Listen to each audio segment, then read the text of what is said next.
Hello and welcome. I'm so excited to be interviewing David Oulton of Face to Face with David. He is pretty inspirational, I would say. During COVID, I mean, it hit, and he's an actor in the industry. And basically, he was like, what am I going to do? And I'll tell you what he did. In 6 months, he got picked up by Amazon Prime, is rated the #1 Canadian talk show, and has a 5-star rating and was just picked up for Out TV for season 3. Hello. Hello. I'm so excited to have him on the show. Let's get started. Stay famous.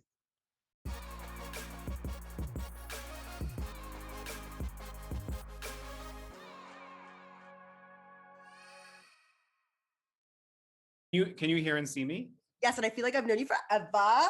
Okay, here we go. Thank you. It's on like Thank you. Donkey This We're is recording. this is the set. We're on my show. How did I? We're not on. I'm on your show, but No, I feel like I'm on your show. Like it feels like I'm there. And thank you so much for offering even to host me there. What a amazing opportunity one day, maybe. My pleasure. Yeah. Season 4, perhaps I will show up. Yeah. Oh, don't worry. Here, cheersies. Did this for you. Okay. No, but look, what is this? I should have worn the turtleneck like my husband told me to. No, I'm such a big deal. I know I have this effect on people. I get starstruck very easily. I can't play it cool. I'm like a young child and I get excited. This is my tell. We have 30 minutes together. I gotta get my stuff together right now. Internationally, you're gonna be international now. International. So we started this. Wait, is that the whole intro?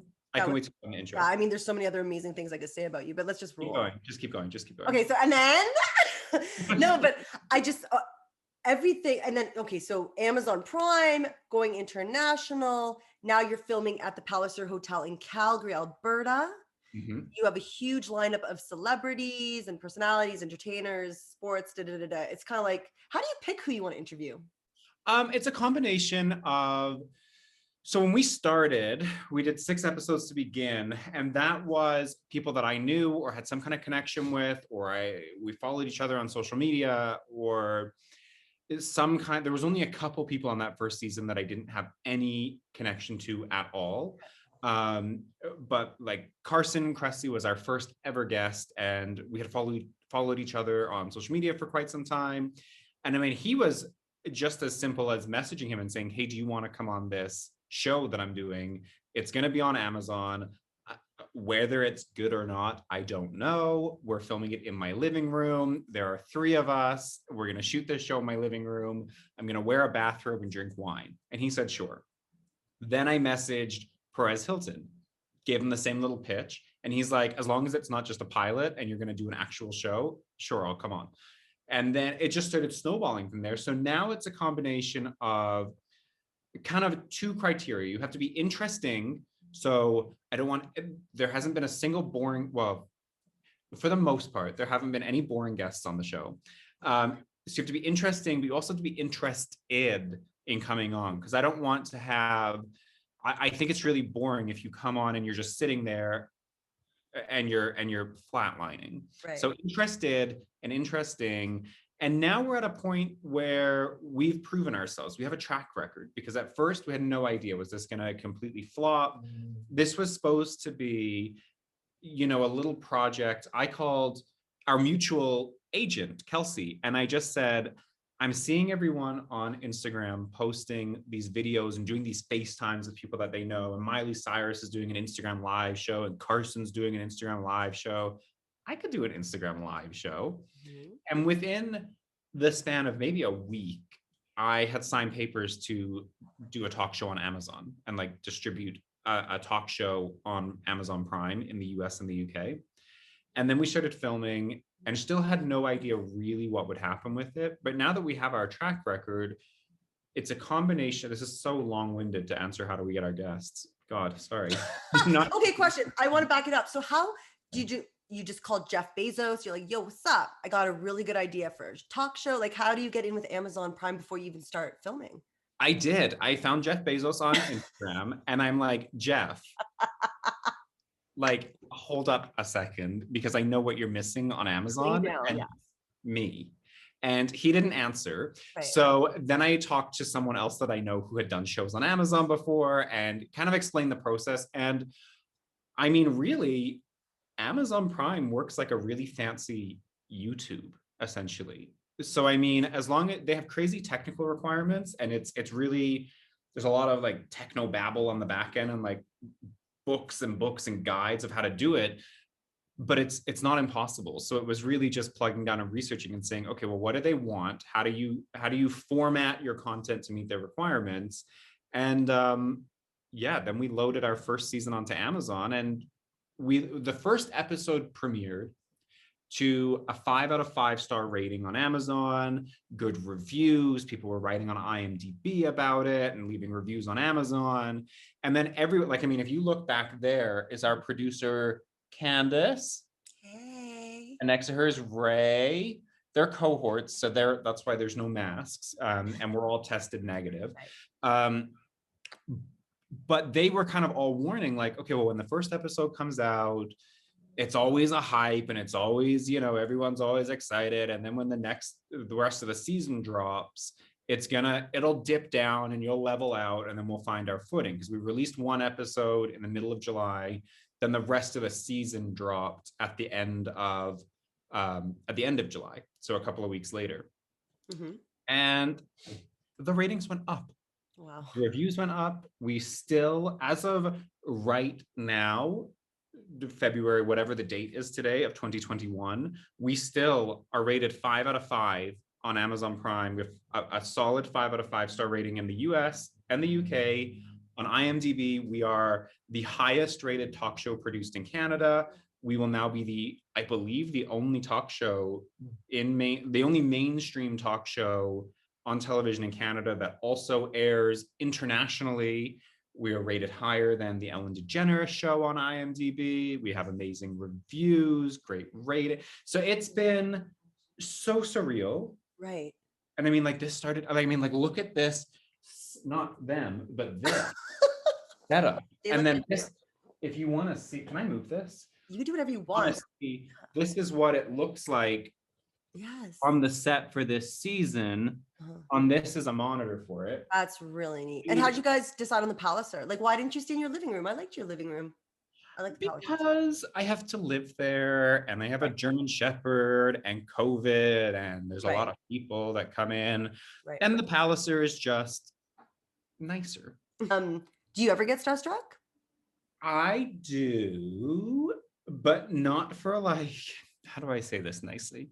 I get starstruck, but not from like the super famous people. Mm-hmm. So I get starstruck from the guests that come on the show that I've watched and that I'm a fan of. And, they might not necessarily be household names, but they might be, someone that I've been such a fan of for such a long time. Like, I grew up watching Stargate, and I was such a science fiction nerd, and I was so obsessed with it. And so then one of the stars from Stargate, who's now a really accomplished actress and director, and she's gone on to do amazing things, but she came on season 2.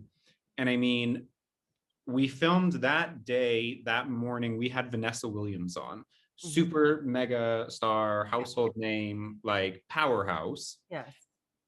And it went really, really well. But then Amanda Tapping came on after that. And I was like, oh my God, I'm Amanda Tapping. Like, so I get started. Sorry, Vanessa. Sorry, VW, we still love you, but it's, of course, never seen anything bad about her. So I get starstruck, but not because you're famous, but just because you're someone that I've wanted to talk to. Like, this morning, I talked to, we're in the middle of filming. Yeah, I was just gonna say, how many interviews do you do in a day? Like, what does that look like? Anywhere from like as little as like 3 to, I think the most we did in one day was like 11. Wow. So sometimes there's like this works really well because we have an hour and a half between the last one I just did and the next one I'm doing this afternoon.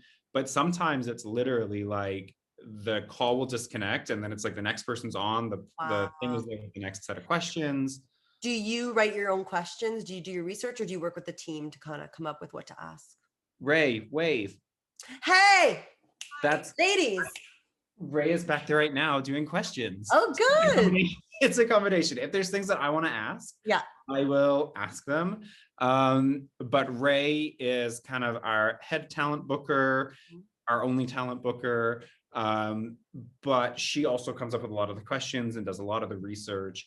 And Is they're anything? they're not really like questions a lot of the times. They're prompts because I want to have a conversation. I don't, this is not a Barbara Walters 2020 special. This is supposed to be fun. And I mean, if you could see, like, let me point so you could, so right, that wine. Are you actually drinking wine or just grape juice? Because that's a lot of interviews. Well, there's 2 bottles of wine there. There's more on the counter that's behind there. There's some of this, like, it's all real. This is actual wine. So and what is your preference of wine, of vino? And are we drinking or not? Well, I just drank out of the bottle when I started this because you set the bar so high with being so excited to see me. Oh my God, so excited. Like for real. Like it's all fish. So season 1 and 2, it was grape juice in a glass. Yeah. I thought it was a Pinot because it seemed quite light when I watched. But guests would come on and not know that it was juice. And so by season 2, we had people coming on the show. Now that they're familiar with the show, there were guests coming on with a drink. And I'm like sitting and like with my wine, like just going hard. And getting it's juice and that they think it's wine. And so then the guests are there trying to keep up and getting absolutely hammered.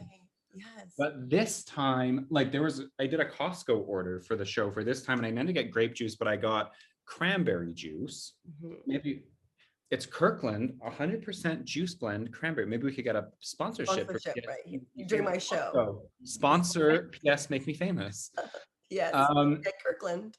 And it's too light. So now today I am actually drinking. It's a mixture of half juice, half red wine. Gotcha. How many interviews do you have today? 5. Is there somebody that you can spill the beans as to who you're interviewing, or is all you can? Yeah, no, of course we can. We started the day with the hotel inspector from England. So this is another one where it's Alex Polizzi. So she is so famous in Europe, and she for like 15 years has hosted this show called The Hotel Inspector. And I've watched it forever. You can watch it here on YouTube, all like full-length episodes. I'm obsessed with it. I probably spent more time watching her show than any other show ever. It's just so entertaining where she goes into bad hotels and like rips them apart and helps them redo their hotel. It's addicting. Yeah. So she was someone that I was starstruck by. Not a household name. You have no idea who she is, Alex. Okay, I'll watch her show and then I will be obsessed. Yes. But to me, that was so exciting. Then we did today, after Alex Polizzi, who was that? Gretchen Carlson. So from Fox News, and she like brought down Roger Ailes and like started like the Gretchen Lee Carlson. Wow. Yeah, she was fascinating. That's cool. See, that's interesting to me too. Like I like the meat of a story. Like I want to know somebody who did something really pow. That's cool. Yeah, she was really cool. Then we had a lady named Erica Katz on just a few minutes ago. She's an author. She wrote a book. She's a lawyer in Manhattan who wrote this book that I came across at Christmas time when I was in Mexico, not on the Puerto Vallarta side, and I was not part of that big gay debacle in PV. Okay. I didn't my best life on now I want to know. Just Google it. Okay. PV gay cruise sinking. There's a whole thing. Okay. Anyway, it was not there for that. But she's a lawyer who wrote this book under a pseudonym about like sexism and abuse of power and stuff like that in law firms. Okay, that's interesting. Yeah. Now I'm doing your show, and then when I'm done this, I'm going back. I'm gonna throw the row back on, everything redone, and then Margaret Cho, the comedian. Oh, yay, Margaret! Oh, that's awesome. In 47 minutes, I'll be talking to Margaret Cho. Well, tell her I say hey. She'll be like, who? It's okay. Give it 10 years, honey. Don't worry. Just joking. You know who I want to interview? Don't laugh. Okay, there's 2 people like in Calgary that I, again, will get like very verklempt about. Danielle Smith. There's something about Danielle Smith on 770. She's actually leaving 770. So I don't know what she's going to get into next, but I just freaking love her. I think she's brilliant. And remember Dawn Joanna, the coach, Light 96? Yeah. You don't remember, like, okay, people in the room. Anybody in the room left? Light 96 CHFM. Nope. No one's in the room left? No one knows what I'm talking about? Yes, the coach. Yes, Dawn Joanna and the coach. Yes. I filmed a home reno show in her house. Louise, so my cinematographer that's here filmed a home reno show in her house, so they know each other. So maybe. Oh my gosh, I've been trying to find Joanne Johnson. No. We only. Okay. No, I Anyway, can't this say. is my interview. Okay, I'm So- so sorry. I ran into her at like a fitness place, and I got all like and then I freaked her out. So if I find her again, I'll be very excited. So what about Judy Dench? How did you guys meet? That's another person I love. Oh yeah. Okay. So Dame Judy, we actually just a couple of hours ago got word from her. So she's so sweet. I met Judy Dench in God, like over a decade ago, like a long time ago. I was born in the UK. So I was back in England, filming God, sorry. I'm like, my mind is full. We're always filming. It's okay. I was thinking about filling up a glass of wine while I was saying that because You I saw you should. drink. Yeah. I don't have a wine glass. Can I drink it from the bottle? Is You that can do okay? whatever you want. So I was back there visiting my aunt and my uncle, and we went to York, and they have this big cathedral called York Minster. Uh-huh. And so we wanted to you could go up this staircase and like walk around upstairs and like do this full tour. And for whatever reason, someone was trying to get up the stairs and they couldn't get up, and there was a line, and we were all like standing there. And I turn around and there's this woman that's standing there, and it's Dame Judy Dench with a male companion. And so I said to my uncle, I'm like, I think this Dame Judy Dench. And he's like, very British. Yep. Like, don't pay attention. Like, who cares? It's Dame Judy Dench. And whereas I'm like, huh? Yeah. Take a moment. Yeah. And I remember saying to her, because I had just gone to, God, I sound so privileged, but I had just gone to Disney World. And in Epcot, there was like this ride around the world thing in Disney World that she narrated.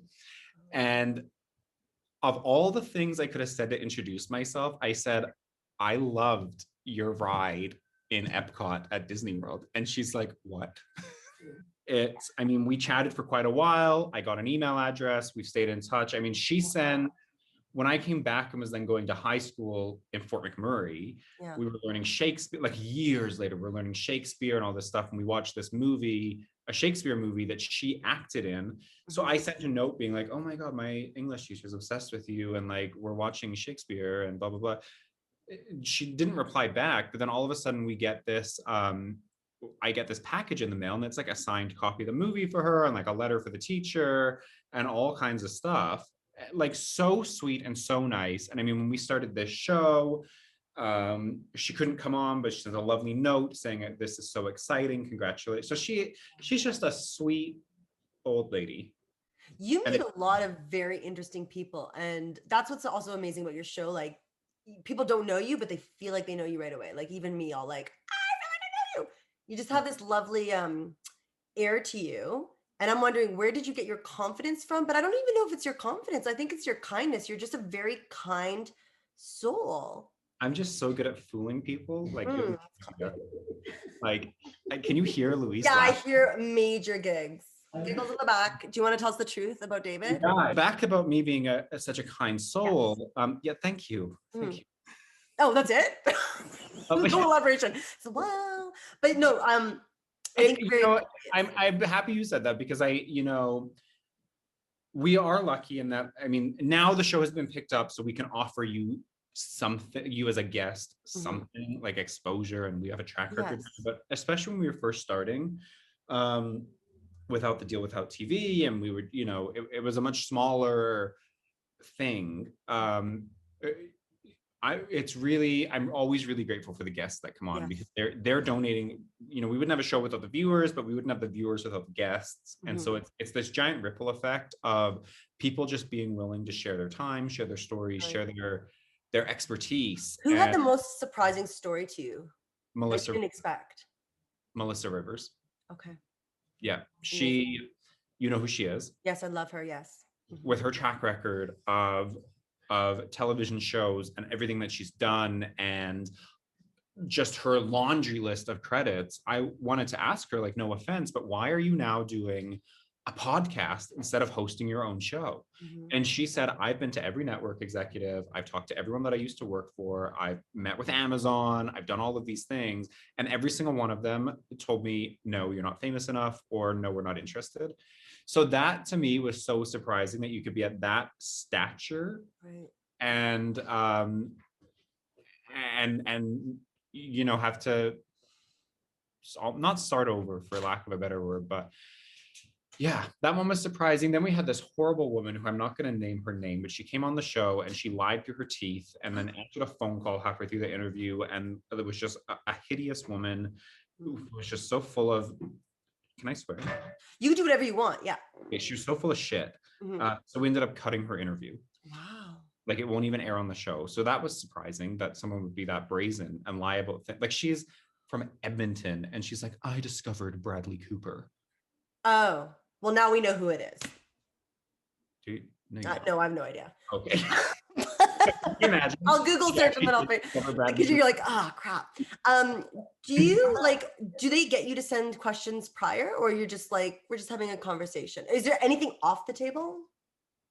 So in our initial thing, cheers. Cheers. In our initial thing, we say we're very open with the fact that this is not a Barbara Walters special. It's casual, conversational, it's fun, it's easy. You're in your home, we're in my home / hotel. Right. And we can talk about whatever you want, or we can include or exclude any topic. So when Ray does the talent booking, she gets a bit of a rundown. And I would say about 75% of the guests are wide open and you can say whatever you want. Some people want to talk about specific things. So Vanessa Williams is a really good example. There were no restrictions on what I could ask her, but I had to ask her about 3 things in particular. So sometimes there's that element to it, which is fine because they're coming on to promote something or discuss something, whether it's a new project or a cause that's important to them. Trying to think, I mean, Melissa had a couple things that we couldn't ask about. Who are like the next 3 people that you're waiting to interview, like that you really want to interview and you're like waiting for them to say yes? You can pick 1 or 2. Caitlyn Jenner. Who? Caitlyn Jenner. Oh, yes. Do you want some gossip right now? Yes. These interviews are 10 minutes long, roughly. So we film, they're half-hour episodes. There's usually 2 guests, sometimes 3 if they're really quick or like there's a music video or something. Sometimes we have 3 guests, but for the most part, there's 2 guests per episode. And there's no, you don't get paid for a talk show. Like you're not paying me to do your show. I don't pay guests that come on. And Caitlyn Jenner wants $25,000 for. But she has nothing else going for her. You said it. So I am like determined now to get Miss Jenner on this show because I am so curious to see what does 10 minutes on Zoom get you for $25,000 US. What does that get you for 10 minutes on Zoom with Caitlyn Jenner? Because that to me is more curiosity. $800 a minute. I think you'd be very disappointed. So maybe skip that one. Who's next on the list? You said all of that, Caitlyn, if you're watching this. Because you're certainly not busy. I mean, Paris Hilton, can you get her on? I love her so much. I think she has such a beautiful soul. She'd be such an interesting guest. I think I'd love to have her on. I don't really have a wish list of guests. I've been asked that before, and I always like. Well, I don't want to ask you questions you've been asked. Okay, I'll get to other things. But here's the thing: I always throw out random. Caitlyn, genuinely, because I am curious. But anybody else? I mean, I always throw out a random name for that question, but I'm just grateful that people want to come on to begin with. And what I'm finding now is that regardless of your level of fame or your we have people with millions of followers and people with hundreds of followers and household names and people that are just starting out. Again, it goes back to those 2 criteria for me. Are you interesting and interested in coming on? And then it doesn't matter if you're famous or not. If you have a good story and you're interesting to talk to. So I don't know if I have a wish list of. We're just really fortunate with the people that we get on the show, to be honest. I was going to ask you: is Britney Spears really in trouble? What's your take? Ooh, yes, I think so too. Hashtag free Britney. Yeah, you should try to reach out to that because I don't know through you got to find a back hole though because I know someone's controlling that for her. Remember when she spun around? She wore the yellow and did a spin. They're like, if you're in trouble, wear yellow and spin. I have a group chat with a couple of people that I know, Kelsey, a couple. Can I come in? Because this is like, I need to understand. Like, can I join the? I have to ask Kelsey. It's not my group chat. Fine, Kelsey. It is like we decipher when Britney posts we sit and we decipher like, does she need help? And I think when she posted recently something like a Scrabble board or something on Instagram the other day, I sent that and I'm like, what do you think the secret message is? And Kelsey's like, free Britney. Yeah, always and forever. Yeah. I should have worn the shirt today. I don't have it yet, but I would like one. So, I just want to hear from her. Word. No. Yeah. I want her to say, no, I'm not in trouble. I don't Is that just she can't do that. She has no control over like, it's really sad. It's been on my mind. So I'd like to join that group chat. House Club. Is that what it's called? All the kids are talking about it. Clubhouse. See, that's how uncool I am. Yep. Are you in it? Is that how you find your people? Okay. I do. I am on Clubhouse. I have Who invited you? Followers. A friend of mine named Kiever. He's like a little boy genius. Not little boy. He's my age. He's a man genius. He invited me. Clubhouse. I don't participate in Clubhouse, but I'll find like really ratchet rooms on there where people are just fighting and arguing, and I'll put it on in the background when I'm working out, and I just find it so fascinating. It feels like you're hacked in to like. It feels like you're like hacking into a phone call, and you just are like, you've no idea who these people are. And you only have one person that you could share that with, right? The invite? No, God, no. I don't know if it's because I don't know why, but I have like, do you want an invite to Clubhouse so you kind of get in? Because I have like 15 invites. Yeah, this is me playing it cool. I would love to join the club. Okay, yeah, I can send you. What's you. it called again? Clubhouse? Okay, Clubhouse. good. Yes. And I would also, yes. Remind me like tonight, after 6 o'clock tonight, and I will send you an invite to Clubhouse. This is amazing. Tom Cruise, should we get him on? Like, I have questions for you. You should ask. I mean, whatever. You do who you want to do. But why don't you get him on your show? Tommy T? Oh, Tommy C? Yeah. Or any of these people. Why don't you get any of these people on your show? I know, right? Well, I'm just building, it's interesting because when you were saying how you just started off, you're kind of working with your roster of people. And that's me too. I'm just in the beginning. Like, you're kind of my exit point. You're like my first of not really knowing who you are. Like, you're like I did Amanda LeCount, who was on America's Got Talent. Right. She was talking about like she was in Rihanna's show and what's it called? The fashion one. I should know what it's called. Fenty. She was in the Fenty. Oh, right. She was, the advocate for breaking the stereotype, amazing dancer. So she was kind of like, and then I know Tom Cruise. I mean, not Tom Brooks. You're like, oh, so he's in my back pocket. I'll just call him now. So that's why you want him on the show. Right. I'm like, I'll give you his number. Tom Brooks from 90 Day Fiance, but he can't talk to me until the summertime. But I want to go back to you because I want to know who is your biggest role model in your life.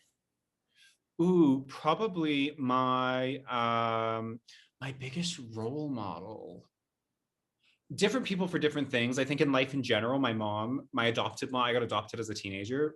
So Lisa is her name. Probably her for life in general and just being a good person. Even, even sometimes you have to like put that in a box and like fight fire with fire or smite someone, whatever. I don't know. I'm not fluent on the Bible. But probably her for life in general. And then I just find I don't have one role model because I feel like if you have one role model, you shouldn't try to model yourself after just one person in particular. I find I take different elements from different people. Like even Candace and Luis and Ray that work on the show, there are qualities of them that I try to emulate in myself. So I think everyone can be a role model for everyone else in some regard. There are aspects of everyone else, or not everyone, there are aspects of a lot of people that I find aspirational and I draw from them. That's a really roundabout way of saying I can't think of anyone off the top of my head. That's okay. I mean, you could have you know whose career I would love to have though? Yes. Andy Cohen's. Because I mean, hosts his own show, but he also like runs the network so he can renew his show and give himself a pay rise every year.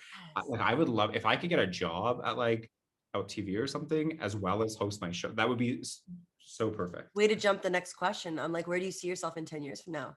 Oh, hopefully still doing something on camera. Yeah. I mean, whether that's my show or an OnlyFans, who knows? Would you ever consider being an executive producer in the future? Because I feel like you're okay.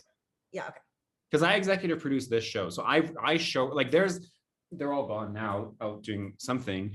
But I run this show. So I am the showrunner. So I have a team of people that are amazing and they all do really great jobs. But ultimately, I oversee kind of everything. So I'm copied on every single email that gets sent. I'm involved in every single meeting. When all of this camera-y stuff gets set up, I'm here to look at the framing. I double check, I taste test the wine. Like I went with Ray. Ray purchased all of the makeup, for example. So I went with Ray to the makeup store and I'm like, I want to know what we're buying. I want to know how much we're spending. So I'm involved with every single aspect of it and I love it. Okay, so you remind me of Oprah, but better. That's Did you say but better? But better. Yes. Okay. I can do whatever I want. I was gonna say that what I always find fascinating since I was young was always seeing the behind the scenes of everything that I ever watched. Like that was the fascinating part. So when Oprah came out with like the behind the scenes of the whole production, like I was hooked. I remember that show. I watched that show. It was so fascinating, the chaos. And also I'm a dancer. So for me, even the behind the scenes before you're like on stage, you're like, hi, it's me. It's like, oh my God, where's my costume?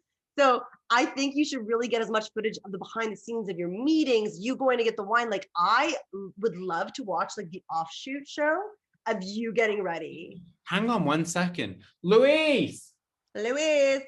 Candace. Meeting. Hello? Yeah, I thought they might have been sitting. We have like a little outside of the they were filming in. There's like a little lobby thing there with some chairs in the hallway and stuff. I thought they might just be sitting out there, but I guess they're not. Yeah. I was gonna get you to tell him that idea. Yeah, because like honestly, like knowing you, I've seen your show, love it, but I also love you as well in like the process, creative process. I don't want to talk to them. I don't want to like, you know. It's a lot. It's, you know, that's interesting. Maybe we'll look into doing something like that because behind the scenes with David. So much. Yeah. Did you know when you were younger? I know this is a weird question. Did you know there was something bigger and better for you? Okay, so I always say that I never could have imagined this, and this is beyond my wildest dreams. Yeah. Are you kidding me? I've had my Emmy speech planned since I was like 7. Are you kidding? Of course. Yeah, Oprah too. I think if you achieve, if you find in any and success, I don't mean financial or fame success. I mean success in whatever you're doing, whether it's, you know, success in a retail job and you become a manager, or success on a talk show, or success in a business and a company, you have your fashion line and your art. I think if you start something and you find success and then you say, I never imagined it would be like this, you're lying. Because what would be the point of starting something then if you don't think it's going to be successful, if you don't have some glimmer or some hope? So yes, I mean, I say all that. It's more work. Thought that it would be in terms of success and response, and it's better than I thought it would be. Did I ever have a glimmer of success in this industry? You fucking betcha. Like, I know what I'm wearing to the Oscars. I know my +1s. I've got my speech planned. Oh yeah. So there's big dreams on the horizon. Like when I think 10 years from now, we'll be talking like that. Like this is big. Hopefully, I mean, or in 10 years from now, I'll be doing like the Oprah Winfrey Where Are They Now special, and she'll be showing a clip of this saying, oh, how do you feel you never got your Emmy? So. What is your favorite quote? I know that was like everyone paused. Like, what's your favorite quote? Do you have one? Probably. I mean, it's not so much a quote, but it's a message that I really love. Every time I see it, like my heart flutters and I get so excited when it pops up on your phone saying your order has been delivered as per your instructions. And then you open the door and you've got like your skip the dishes there. So that really gives me butterflies whenever I see that message pop up. Right. What would you tell your 13-year-old self today? Ooh, you know, I would probably say to my 13-year-old self, don't give up, because it's going to be, life is not easy. Life is challenging. You can have, it doesn't matter how good you have it. Grass is always greener on the other side. You will always have challenges. And it's going to be, for myself at 13, I would tell my own 13-year-old self, you know, you're going to come very close to giving up entirely on everything, but don't, because it will get better. But it only if you want it to get better, because you can't help someone that doesn't want to be helped. So if you don't want to help yourself and you don't want to change, I think some people get stuck, and I did it myself. You get stuck in this pattern of